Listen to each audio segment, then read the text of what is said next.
السلام علیکم ورحمۃ اللہ وبرکاتہ اعوذ باللہ من الشیطان الرجیم بسم اللہ الرحمن الرحیم رب اشرح لي صدری ويسر لي امری واحلل عقدۃ من لسانی یفقهوا قولی وقل جاء الحق وزهق الباطل ان الباطل كان زهوقا۔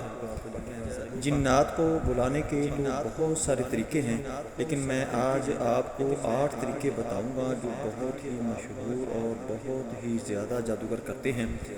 جادوگر یہ جو طریقے کرتے ہیں یہ شرکیہ اور کفریہ ہوتے ہیں۔ یہ انسان کو مسلمانیت کے قریب نہیں رہنے دیتے، اس لیے حضرت علی کرم اللہ وجہہ کے دور میں جادوگروں کے سر قلم کر دیے جاتے تھے، اور حضرت علی کرم اللہ وجہہ کے دور میں کئی جادوگروں کے سر قلم کیے گئے تھے۔ ان میں سے پہلا طریقہ جو ہے، جادوگر ناپاکی کی حالت میں اپنے کمرے کے اندر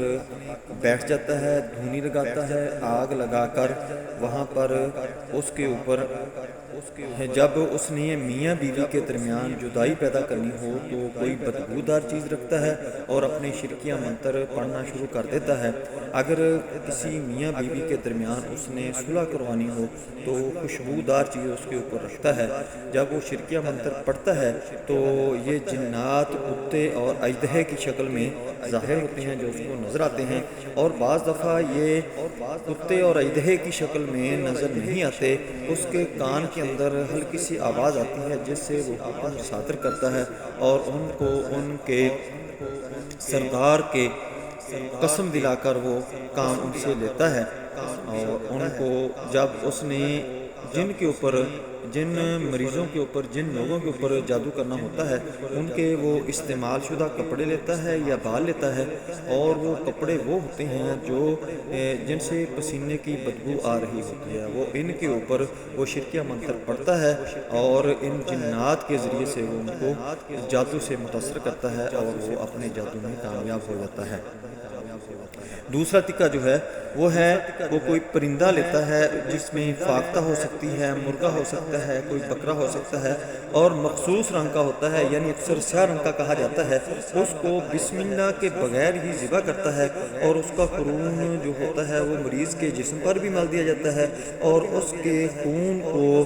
ویرانوں میں، گھاٹیوں میں، پہاڑوں میں یا سنسان جگہوں پر پھینک پر وہ شرکیہ منتر پڑھنے شروع کر دیتا ہے، تو وہ جنات اس وقت حاضر ہوتے ہیں تو وہ ان کو حکم صادر کرتا ہے جس سے وہ جادو اپنا کرتا ہے۔ تیسرا طریقہ جو ہے وہ قرآن پاک کو جوتے بنا کر باتھ روم کے اندر جاتا ہے اور وہاں پر شرکیہ منتر پڑھتا ہے، پھر وہاں سے واپس آ کر وہ جنات کو حکم صادر کرتا ہے، چونکہ یہ بہت ہی بدتر کام ہے، نعوذ باللہ یہ قرآن پاک کی بے حرمتی ہوتی ہے، یہ انتہائی بدتر کام ہے، بہت ہی پرلے درجے کا شرکیہ اور کفریہ کام ہے۔ اس میں جو شیطان جنات ہوتے ہیں وہ اس کی بہت ہی پیروی کرتے ہیں، بہت ہی اس کے حکم کی تابعداری کرتے ہیں، وہ اپنا شرکیہ منتر پڑھتے ہوئے ان کے اوپر جب حکم کرتا ہے تو وہ اس کے حکم کو بجا لاتے ہیں۔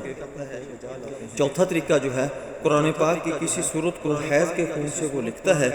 اور شرکیہ منتر اس کے اوپر پھر بعد میں پڑھتا ہے۔ شرکیہ منتر پڑھنے کے بعد وہ جنات کو حکم کرتا ہے، وہ اس کے حکم کو بجا لاتے ہیں جس سے وہ اپنے جادو میں کامیاب ہو جاتا ہے۔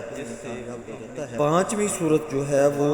قرآن پاک کی کوئی صورت وہ لیتا ہے اور الٹے الفاظ میں اس کو لکھتا ہے، لکھنے کے بعد اس کے اوپر شرکیہ منتر پڑھتا ہے۔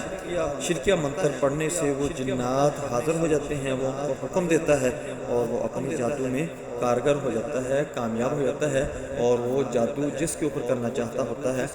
کے اوپر کر دیتا ہے۔ چھٹا جو ہے وہ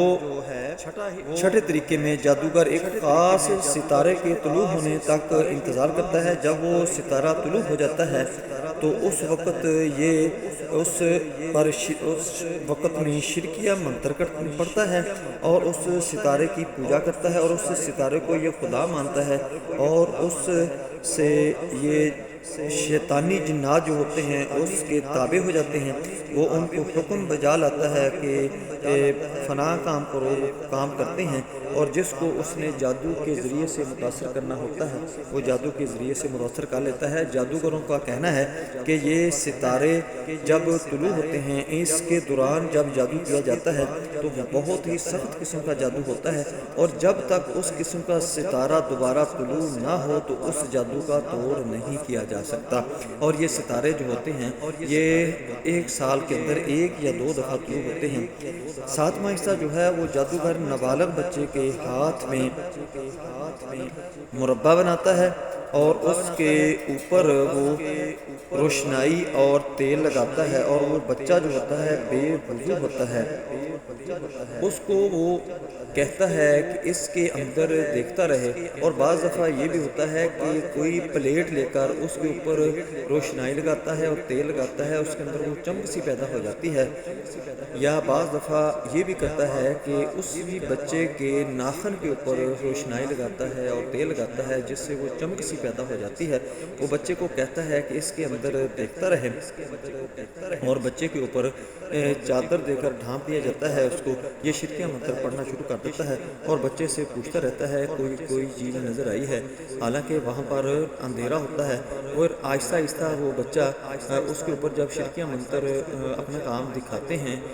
یہ جنات جو شیطانی ہوتے ہیں اثرات اس کے اوپر چھوڑتے ہیں، تو وہ بچہ کہتا ہے کہ آہستہ آہستہ روشنی آنی شروع ہو گئی ہے۔ اس کے بعد وہ کہتا ہے کہ کوئی بابا آیا ہے یا جن آیا ہے، تو وہ اس کو کہتا ہے کہ اس کو یہ حکم کرے۔ وہ حکم کرتا ہے، اس کے ذریعے سے وہ کام کرواتا ہے۔ 8واں حصہ جو ہے وہ مریض کے کپڑے لیتا ہے، اور کپڑا وہ ہوتا ہے جو استعمال کیا ہوا ہو، وہ اس پر قرآن پاک کی سورۃ الکوثر پڑھتا ہے یا کوئی اور سورت اونچی آواز میں پڑھتا ہے۔ اس کے بعد پھر آہستہ آہستہ وہ شرکیہ منتر پڑھتا ہے۔ دیکھنے والا یا مریض یہ کہتا ہے کہ یہ تو قرآن پاک کی سورت پڑھتا ہے، اور وہ شیطانی جنات کو حکم کرتا ہے کہ اگر اس کے اوپر کوئی اثرات ہیں تو اس کپڑے کو بڑھا دو یا چھوٹا کرو۔ اس کے بعد وہ تھوڑا سا اس نے ٹکڑا لیا ہوتا ہے، یعنی 4 انگل ٹکڑا لے لیتا ہے، اس کے اوپر جب پڑھائی کرتا ہے، جب وہ ٹکڑا کم ہو جاتا ہے تو اس سے وہ تصور کرتا ہے کہ تمہارے اوپر جادو ہے۔ اگر وہ ٹکڑا بڑھ جاتا ہے تو وہ تصور کرتا ہے اور کہتا ہے مریض کو کہ تمہارے اوپر نظر بد ہے۔ جب کم ہوتا ہے تو اس وقت کہتا ہے کہ تمہارے اوپر کالا جادو ہے، ایسیب ہیں، جنات ہیں، اور اگر وہ برابر رہتا ہے تو پھر کہتا ہے کہ تمہارے اوپر کوئی مرض ہے۔ دوستو اس کا حل جو ہے قرآن پاک کے اندر بہت ہی اچھا حل ہے۔ اللہ کی ذات مہربانی فرمائے گی۔ نبی صلی اللہ علیہ وآلہ وسلم نے فرمایا کہ جو سورۃ بقرہ کی آخری آیات کی تلاوت لگاتار اپنے گھر کے اندر 3 دن تک کرتا ہے تو اس کے اوپر سے سارے کے سارے جادو کے اثرات ختم ہو جاتے ہیں۔ اور جو لوگ سورۃ بقرہ کی تلاوت گھر کے اندر کرتے ہیں ان کے بھی اوپر جادو نہیں چلتا۔ اگر خدا نخواستہ ان کے اوپر جادو ہو تو وہ جادو ختم ہو جاتا ہے۔ اس طرح دوستو یہ جادوگر لوگوں کو بیوقوف بھی بناتے ہیں، لوگوں سے پیسے بھی اینٹتے ہیں۔ ان کے پاس جانا، نبی صلی اللہ علیہ وآلہ وسلم نے فرمایا کہ جو کسی کاہن کے پاس جاتا ہے، نجومی کے پاس جاتا ہے، جادوگر کے پاس جاتا ہے، جب سوال کرتا ہے تو وہ اپنے ایمان کی خیر منائے، چونکہ اس کا ایمان ختم ہو جاتا ہے۔ یہ اتنی سخت وعید ہے اس کے اوپر۔ دوستو ان چیزوں پر عمل کرتے ہوئے آپ ایسا کیا کریں کہ سورہ بقرہ کی جو آخری 2 آیات ہیں اس کو صبح و شام 7 دفعہ تلاوت کر لیا کریں، اول آخر درود شریف پڑھ لیا کریں، اور اس کے ساتھ 3 دفعہ آیت الکرسی پڑھ لیا کریں۔ انشاءاللہ آپ جادو سے محفوظ رہیں گے۔ اگر آپ کے اوپر جادو کے اثرات ہو چکے ہیں تو وہ ختم ہو جائیں گے۔ السلام علیکم ورحمۃ اللہ وبرکاتہ۔ اللهم صل على محمد وعلى آل محمد كما صليت على إبراهيم وعلى آل إبراهيم إنك حميد مجيد. اللهم بارك على محمد وعلى آل محمد كما باركت على إبراهيم وعلى آل إبراهيم إنك حميد مجيد. اللهم صل على محمد وعلى آل محمد كما صليت على إبراهيم وعلى آل إبراهيم إنك حميد مجيد. اللهم بارك على محمد وعلى آل محمد كما باركت على إبراهيم وعلى آل إبراهيم إنك حميد مجيد. اللهم صل على محمد وعلى آل محمد كما صليت على إبراهيم وعلى آل إبراهيم إنك حميد مجيد. اللهم بارك على محمد وعلى آل محمد كما باركت على إبراهيم وعلى آل إبراهيم إنك حميد مجيد. آمن الرسول بما أنزل إليه من ربه والمؤمنون كل آمن بالله وملائكته وكتبه ورسله لا نفرق بين أحد من رسله وقالوا سمعنا وأطعنا غفرانك ربنا وإليك المصير لا يكلف الله نفسا إلا وسعها لها ما كسبت وعليها ما اكتسبت ربنا لا تؤاخذنا إن نسينا واخطأنا ربنا ولا تحمل علينا إصرا كما حملته على الذين من قبلنا ربنا ولا تحملنا ما لا طاقة لنا به واعف عنا واغفر لنا وارحمنا أنت مولانا فانصرنا على القوم الكافرين بسم الله الرحمن الرحيم آمن الرسول بما أنزل إليه من ربه والمؤمنون كل آمن بالله وملائكته وكتبه ورسله لا نفرق بين أحد من رسله وقالوا سمعنا وأطعنا غفرانك ربنا وإليك المصير لا يكلف الله نفسا إلا وسعها لها ما كسبت وعليها ما اكتسبت ربنا لا تؤاخذنا إن نسينا واخطأنا ربنا ولا تحمل علينا إصرا كما حملته على الذين من قبلنا ربنا ولا تحملنا ما لا طاقة لنا به واعف عنا واغفر لنا وارحمنا أنت مولانا فانصرنا على القوم الكافرين بسم الله الرحمن الرحيم آمن الرسول بما أنزل إليه من ربه والمؤمنون كل آمن بالله وملائكته وكتبه ورسله لا نفرق بين أحد من رسله وقالوا سمعنا وأطعنا غفرانك ربنا وإليك المصير لا يكلف الله نفسا إلا وسعها لها ما كسبت وعليها ما اكتسبت ربنا لا تؤاخذنا إن نسينا واخطأنا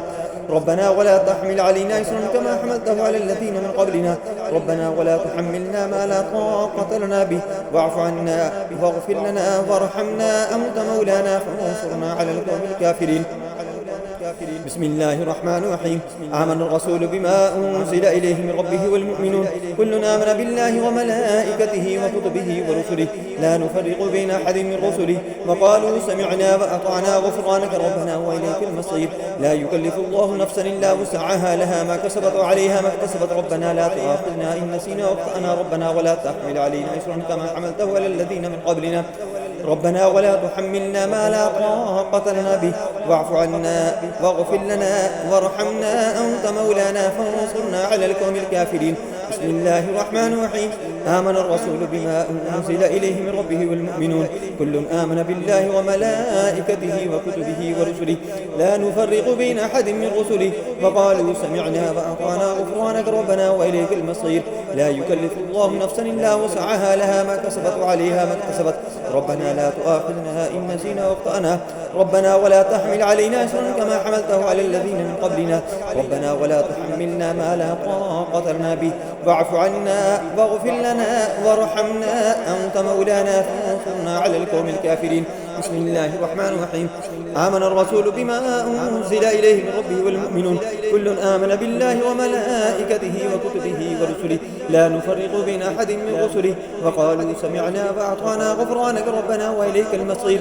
لا يكلف الله نفسا إلا وسعها لها ما كسبت وعليها ما اكتسبت ربنا لا تؤاخذنا إن نسينا واخطأنا ربنا ولا تحمل علينا إصرا كما حملته على الذين من قبلنا ربنا ولا تحملنا ما لا طاقة لنا به واعف عنا واغفر لنا وارحمنا أنت مولانا فانصرنا على القوم الكافرين بسم الله الرحمن الرحيم آمن الرسول بما أنزل إليه من ربه والمؤمنون كل آمن بالله وملائكته وكتبه ورسله لا نفرق بين أحد من رسله وقالوا سمعنا وأطعنا غفرانك ربنا وإليك المصير لا يكلف الله نفسا إلا وسعها لها ما كسبت وعليها ما اكتسبت ربنا لا تؤاخذنا إن نسينا واخطأنا ربنا ولا تحمل علينا إصرا كما حملته على الذين من قبلنا ربنا ولا تحملنا ما لا طاقة لنا به واعف عنا واغفر لنا وارحمنا أنت مولانا فانصرنا على القوم الكافرين أعوذ بالله السميع العليم من الشيطان الرجيم من همزه ونفخه ونفثه بسم الله الرحمن الرحيم الله لا إله إلا هو الحي القيوم لا تأخذه سنة ولا نوم له ما في السماوات وما في الأرض من ذا الذي يشفع عنده إلا بإذنه يعلم ما بين أيديهم وما خلفهم ولا يحيطون بشيء من علمه إلا بما شاء وسع كرسيه السماوات والأرض ولا يؤوده حفظهما وهو العلي العظيم الله لا إله إلا هو الحي القيوم لا تأخذه سنة ولا نوم له ما في السماوات وما في الأرض من ذا الذي يشفع عنده إلا بإذنه يعلم ما بين أيديهم وما خلفهم ولا يحيطون بشيء من علمه إلا بما شاء شاء وسع كرسيه السماوات والأرض ولا يؤوده حفظهما وهو العلي العظيم. الله لا إله إلا هو الحي القيوم لا تأخذه سنة ولا نوم له ما في السماوات وما في الأرض. من ذا الذي يشفع عنده إلا بإذنه يعلم ما بين أيديهم وما خلفهم ولا يحيطون به من علمه إلا بما شاء وسع كرسيه السماوات والأرض ولا يؤوده حفظهما وهو العلي العظيم. اللهم صل على محمد وعلى آل محمد كما صليت على إبراهيم وعلى آل إبراهيم إنك حميد مجيد. اللهم بارك على محمد وعلى آل محمد كما باركت على إبراهيم وعلى آل إبراهيم إنك حميد مجيد. اللهم صل على محمد وعلى آل محمد كما صليت على إبراهيم وعلى آل إبراهيم إنك حميد مجيد. اللهم بارك على محمد وعلى آل محمد كما باركت على إبراهيم وعلى آل إبراهيم إنك حميد مجيد. اللهم صل على محمد وعلى آل محمد كما صليت على إبراهيم وعلى آل إبراهيم إنك حميد مجيد. اللهم بارك على محمد وعلى آل محمد كما باركت على إبراهيم وعلى آل إبراهيم إنك حميد مجيد.